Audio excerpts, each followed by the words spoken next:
just so happened that the company you invested in on Bursa Malaysia was given or deemed status PN17. Now, as a retail investor, that usually spells disaster, but is that really all the time? Is there any other way other than panic selling and just realize the loss? This video, we're going to address how we're going to look at PN17 companies and what actually happens behind the scene. And for you as an investor, what strategies you employ? Cut loss, hang on to it, and hopefully there's a resurrection in the future. I'm going to explain this all in this video. Hello everyone and welcome to the channel. My name is John, former engineer, turned full-time investor, wealth planning director at Phillip Capital, as well as the author of the book Malaysian Multibaggers. Shows you companies that have 10x to 100x shareholder return on Bursa Malaysia. It's out in bookstores, in Popular, MPH, and even on Shopee. If you want to find something online on Shopee, you can click on the link in the description below to get a copy of your book. So, some context before we even start. For those of you unfamiliar, what is PN17? You read about it in the news, but just don't have the time to actually go down and understand it. PN17 is a short abbreviation for Practice Note 17.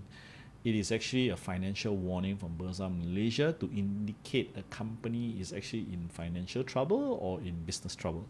So usually you get a Practice Note 17 as a company because you have failed certain financial criteria, and within 12 months, you're given a grace period of 12 months to what they call regularize your business plan or your financial house to get it in order.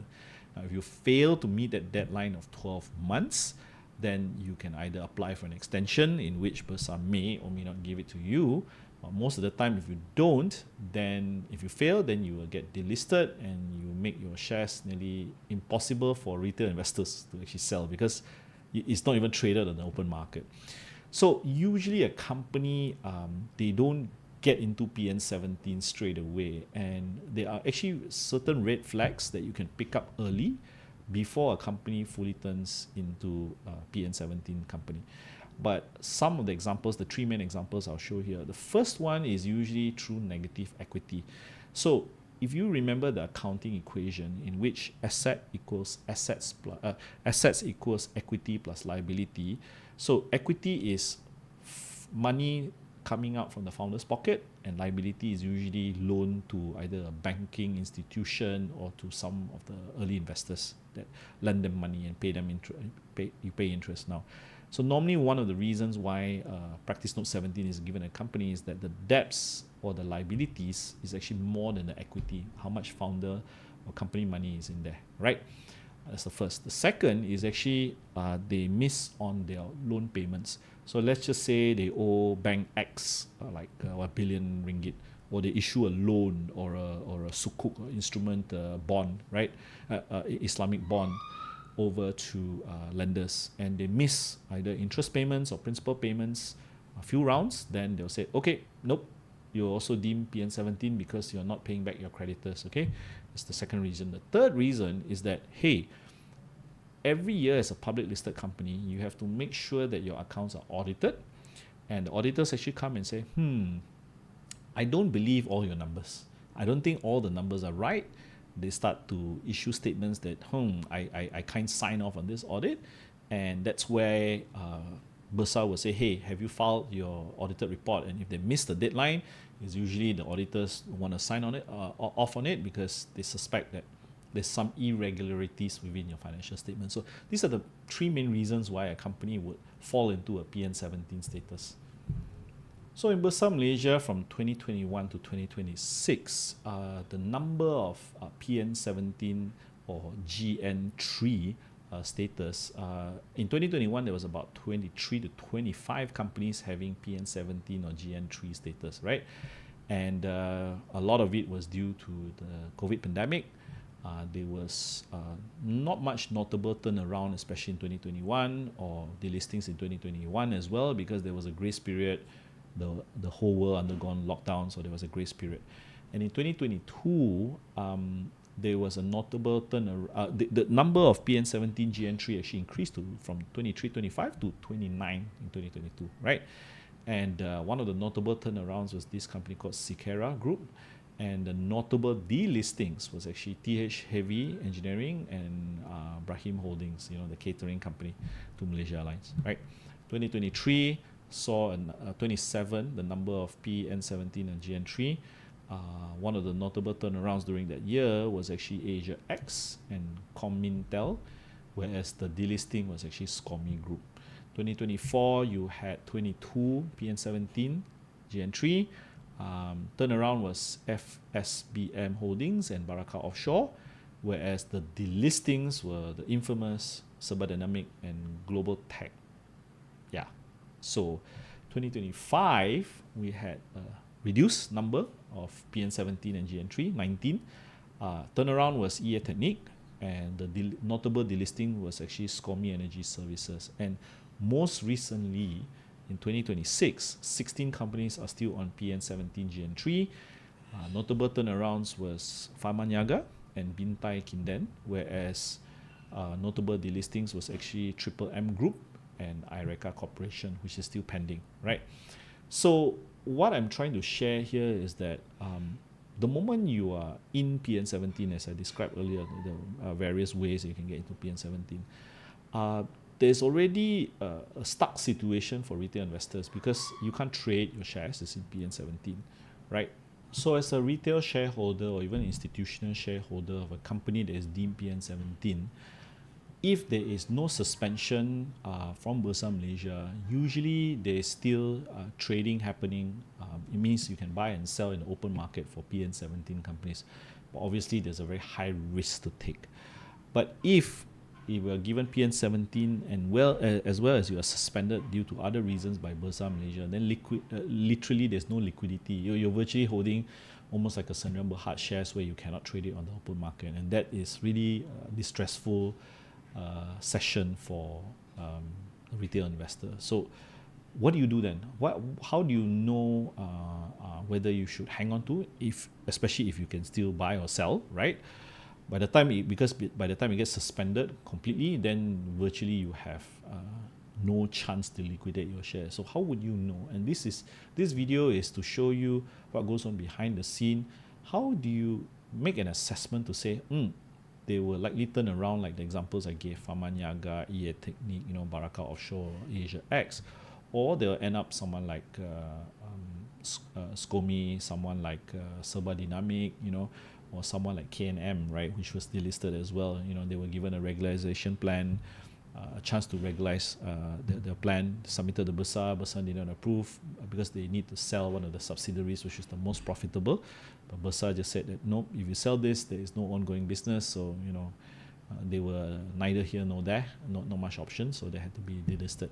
So as a shareholder, just so happened, right, you own a PN17, how would you know what to do with your shares? But before that, let's address what are the likely reasons why a company gets into PN17. Usually it's aggressive overexpansion and it's actually financed by very cheap debt. When interest rates are low, it reduces reckless behavior. People just expand and just borrow on the cheap. And then the financial institutions also love, giving up, because that's how they make money, right, on interest rates, right? So for years, low interest rates just allowed these zombie companies, even though business was not great, they were not making good enough margins, not enough cash flow, but they survive on that, right? And it's low interest rate. Now, can you imagine at 1.75, which was 1.75%, which was during the COVID pandemic? That's why Bank Negara / just to, keep the economy alive. But the moment it comes back up to 3, it's almost a doubling or even 60% increase in your financing costs.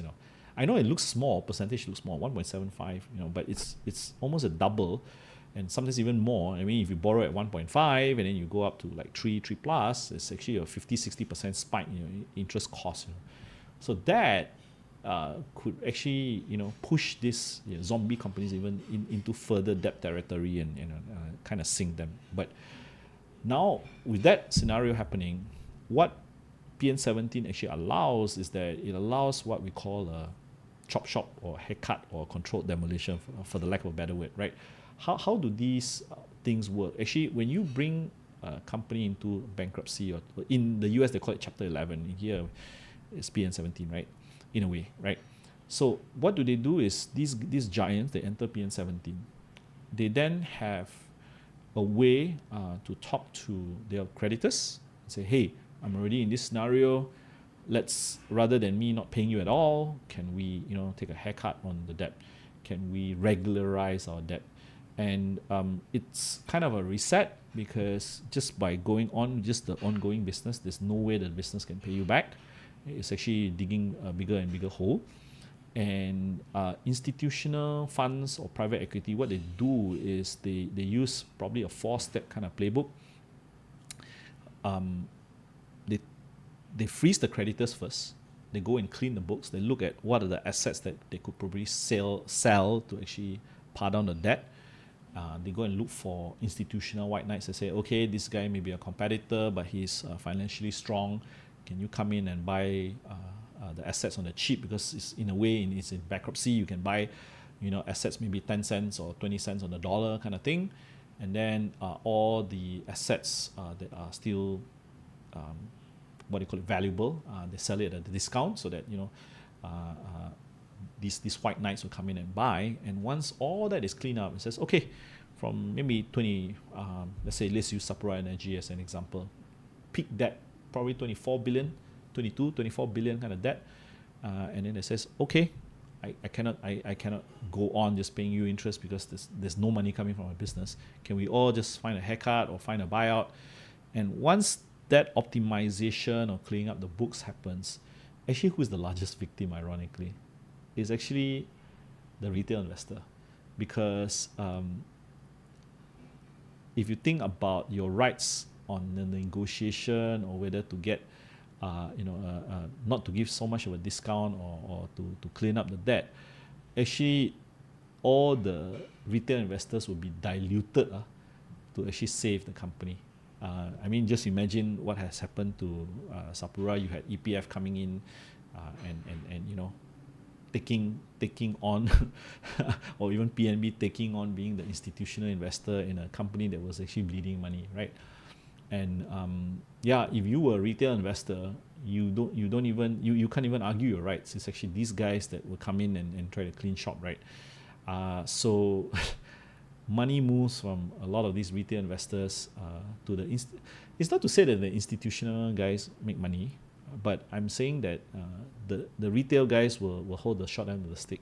Now, knowing that retail investors will usually hold the short end of the stick, how do you know whether you should sell at the first opportunity, or should you hold on and hope for a recovery scenario? And this video is about the lessons learned that, hey, if you already own these PN17 companies, which were the ones that will survive? What are the signs to look out for? So like Sapura Energy, if you think about the ripple effect that it will have if it completely shuts down on quite an important industry in Malaysia, which is oil and gas. Imagine all the sub-suppliers, the contractors, the vested parties interested in making sure Sapura is alive to continue paying on the debt. That's one. Okay. To kind of know that it wouldn't die, right? The second is like Pharmaniaga. Technically, if you look at Pharmaniaga's ongoing business, certain regulatory protection about distribution of pharmaceutical products, or even the bottling of vaccine, you know that it has a very important strategic interest for the healthcare industry in Malaysia. And while they were having losses and they tried to stem their losses, especially even during COVID as well, you know that if the right people are put in place and it's a strategic asset for the country, the likelihood of the government allowing it to fail is less likely. It's not to say it's impossible, but it's less likely. Like Malaysia Airlines, how many times was it bailed out? It was a public, then privatized, and then Penerbangan Malaysia, part of MOF. And you get the right person, and thank God for that. Restructure the whole thing, made it operationally profitable.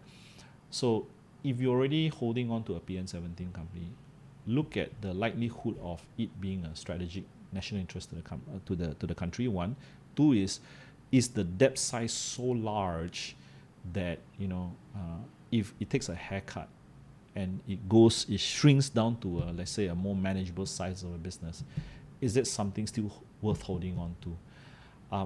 In my personal opinion, I think it's better to even avoid all this, in a sense that if you find a company that has growing liabilities and not finding enough cash flow to actually plug those liabilities in the first place, you would rather not lose money than having to worry about it when it gets into PN17, right?